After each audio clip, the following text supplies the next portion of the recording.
بسم الله الرحمن الرحيم.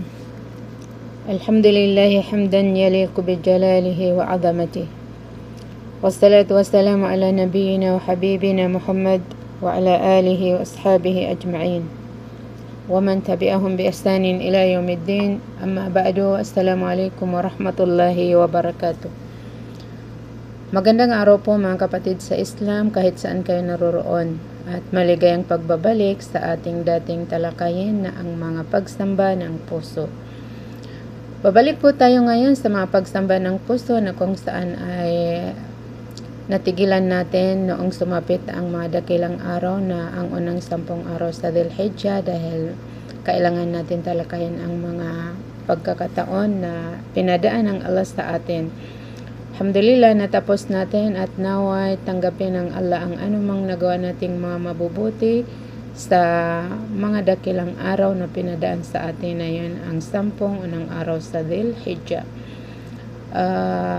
Siguro ay 4 na Friday natin natigilan ang talakayan na ito at babalik tayo dito ngayon.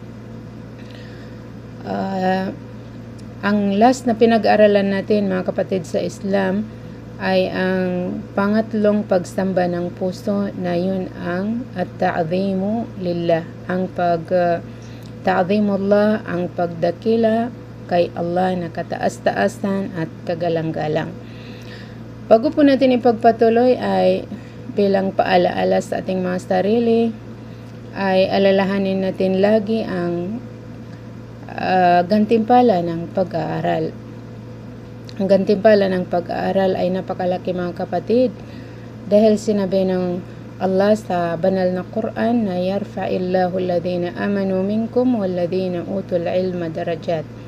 Ibig sabihin, itataas ng Allah ang antas ng mga mananampalataya at ang mga taong pinagkalooban ng kaalaman. Pag nabanggit ang kaalaman na ito sa Quran ay ang kaalaman kay Allah, kaalaman sa kanyang sugo, kaalaman sa kanyang relihiyon. Itataas ng Allah ang antas ng mga mananampalataya sa kanya at ang antas ng mga maalam sa mundo at sa kabilang buhay ng mga matataas na antas.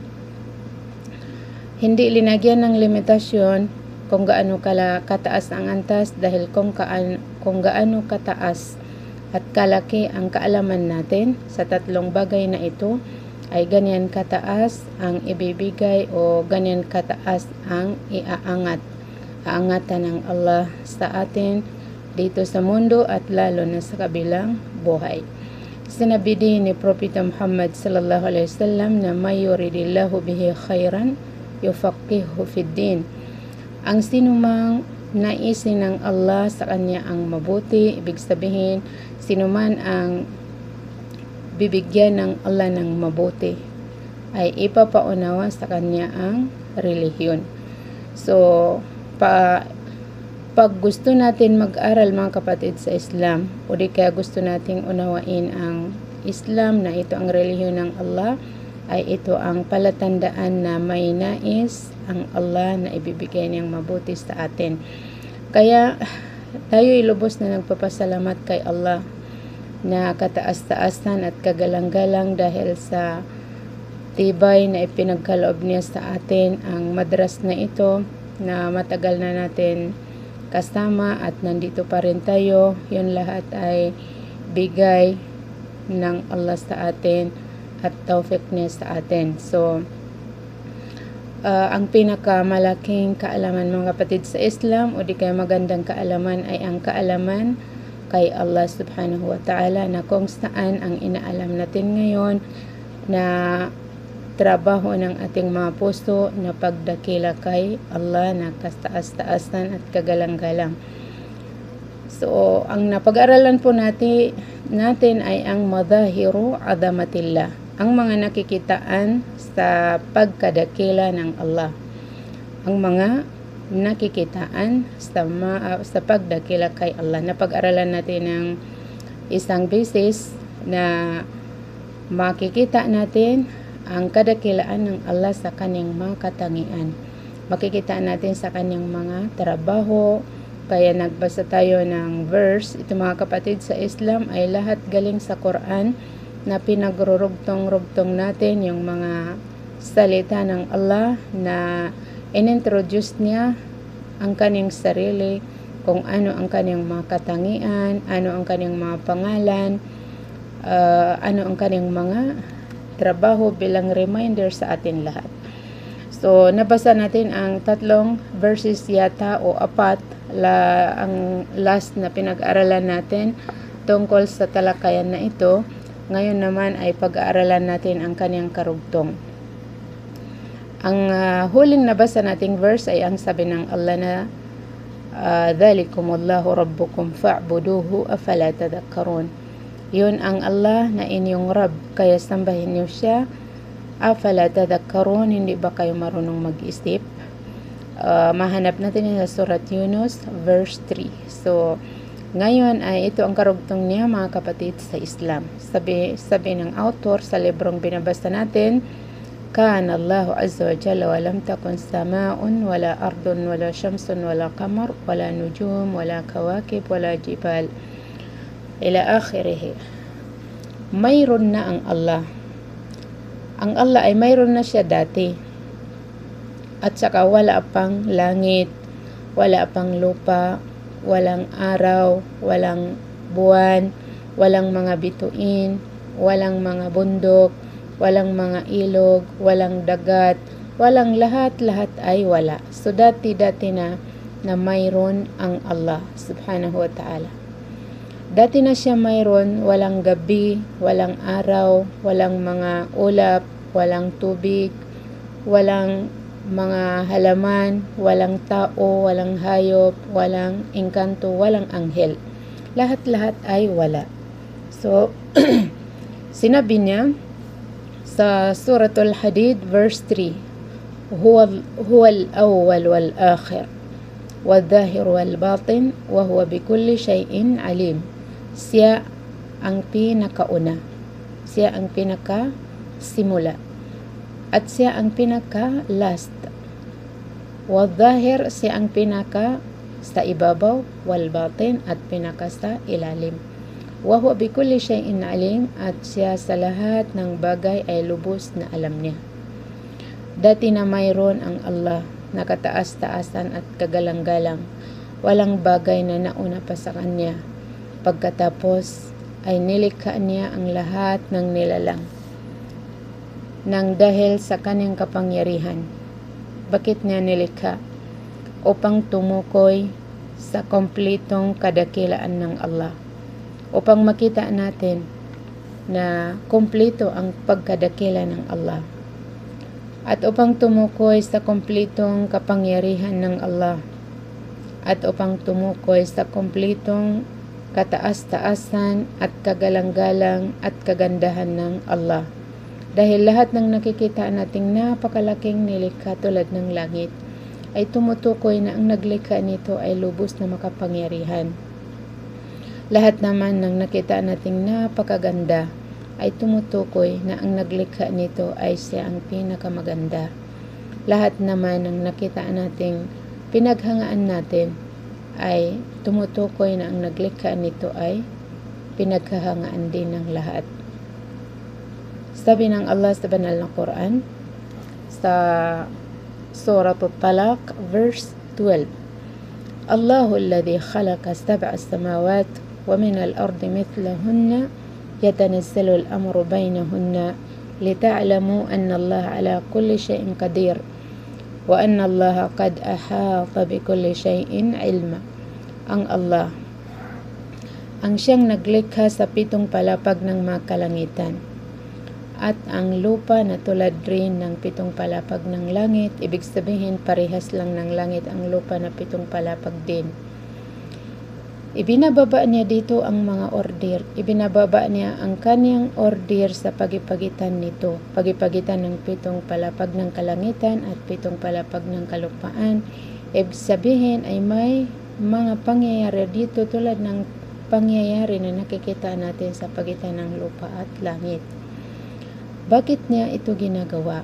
Lita'lamu anna Allah ala kulli shay'in qadir, upang maunawaan yung mga tao upang malaman yung mga tao na talagang ang Allah sa lahat ng bagay ay lubos na kaya niya.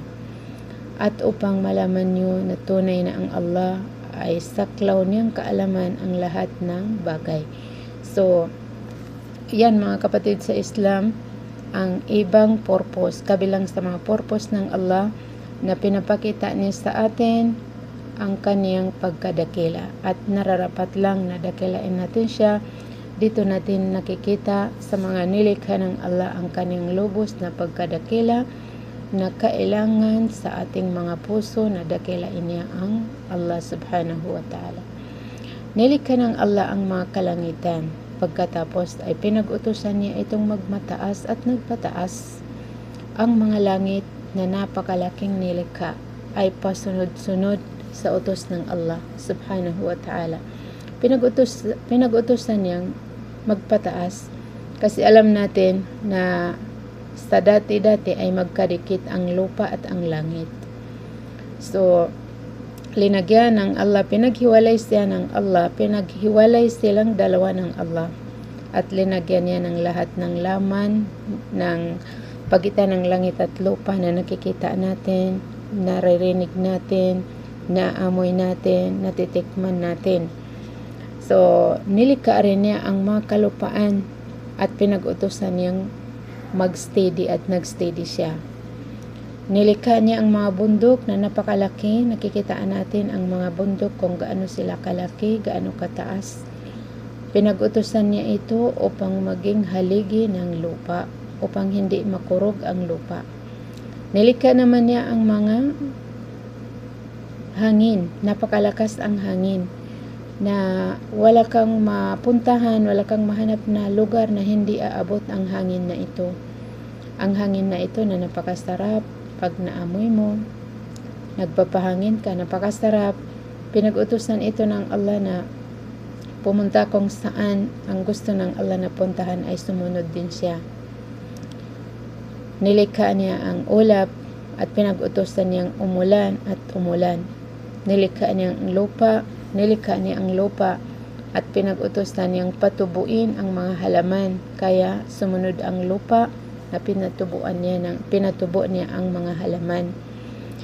Sinabi ng Allah sa Surah Az-Zumar verse 62 to 63 na bilang pagpapatunay sa mga nabanggit natin, sinabi niyang Allahu khaliqu kulli shay wa huwa ala kulli shay wakil lahu maqalidus samawati wal ard walladhina kafaru bi ayati Allahi ulaika humul khasirun.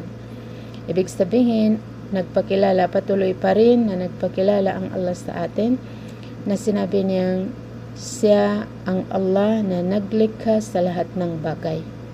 Ang lahat ng bagay, naririnig man natin o nakikitaan natin o naaamoy natin o nalalasahan natin, ay ang Allah ang naglikha dyan. Pinakilala niya ang kanyang sarili sa verse na ito. Ang Allah ang naglikha sa lahat ng bagay. Wala kang tinatamasang biyaya na hindi pagmamayari ng Allah. Kaya nararapat lang na pagpasalamatan mo siya dyan, nararapat lang na dakilain mo siya dyan, nararapat lang na mahalin mo siya dahil sa ini-enjoy mo ang kanyang biyaya. Allahu khaliqu kulli shay. Ang Allah ang naglikha sa lahat ng bagay. Walang ibang naglikha kundi siya. Wa huwa ala kulli shay wakil, at siya sa lahat ng bagay ay siya ang tagapangalaga. Siyang tagapangalaga dyan. Hindi niya pinapabayaan. Hindi lang sa nilikha niya tapos pinabayaan niya. Nilikha niya at patuloy pa rin na pinangangalagaan niya. Lahu maqalidus samawati wal ard. Sa kanyang pagmamayari ang laman ng mga kalangitan at kalupaan. Ibig sabihin, sa kamay niya ang lahat. Sa kamay niya ang susi ng mga panustos. Sa kamay niya ang susi ng kaligtasan. Sa kamay niya ang susi ng kayamanan. Sa kamay niya ang susi ng kaligayahan. Sa kamay niya ang susi ng power. Sa lahat ng gusto natin, lahat ng hinahanap natin ay sa kamay ng Allah ang kanyang susi. So pag gusto mo yan, ay nararapat lang na lumapit ka kay Allah, ayusin mo ang relasyon mo kay Allah subhanahu wa ta'ala na yun ang pagsuko sa Kanya. Pagsuko at pagtalima sa kanya at paggalang, pagdakila sa kanya. Walladhi kaya rinugtong niya ito, walladhina kafaru bi ayatillahi ulaika humul khasirun. At silang mga kafir. Ibig sabihin ng kafir ay ang sumuway, hindi nakinig, hindi naniwala kay Allah, hindi naniwala sa sugo ng Allah, sa madaling salita ay hindi nag-Muslim. Ang kafir ay opposite ng Muslim. Silang mga hindi Muslim, biayatillah sa mga tanda ng Allah. Hindi nila sinuko ang kanilang sarili, hindi nila pinaniwalaan ang mga salita ng Allah na binabasa natin ang kabilang sa kanya, ay ulaika humul khasirun, sila ang mga taong nalugi. Sila ang mga taong nalugi. Kasi sino man ang hindi nakinig sa ganitong pagkadakila na siya ang naglikha sa lahat ng bagay at siya hawak niya ang lahat ng kailangan natin, ay sila ang mga taong nalugi. Kasi hindi rin nila mahanap sa sinasamba nila, ang mahanap nila kay Allah. Ang mga ibang sinasamba ay hindi nila hawak ang tulad ng hawak ng Allah na ating pinag-aaralan. Kaya sila ang nalog. Sino man ang hindi maniniwala sa mga sinasabi ng Allah na binabasa natin ngayon, ay sila ang mga taong nalugi. Dati-dati na may Allah, walang bagay na nauna pa sa kanya. Pagkatapos ay nilikha niya ang mga karagatan at pinag-utusan niya itong magdaloy at dumaloy siya. Nilikha niya ang mga ilog at pinag-utusan niyang dumaloy kung saan ang daan niya at dumaloy siya, nakinig siya kay Allah. Pinag-utusan niya ang mga puno at nilikha niya ang mga puno at pinag-utusan niyang magbunga at bumunga. Nilikha niya ang mga sapa at pinag-utusan niya ito dumaloy at dumaloy. Linikha niya ang mga halaman at pinag-utusan niya ito na magparami, kaya nagparami sila. Sinabi ng Allah sa banal na Quran sa Suratul Hajj verse 5 to 7, وَتَرَى الْأَرْضَ هَامِدَةً فَإِذَا أَنزَلْنَا عَلَيْهَا الْمَاءَ اهْتَزَّتْ وَرَبَتْ وَأَنبَتَتْ مِنْ كُلِّ زَوْجٍ بَهِيجٍ.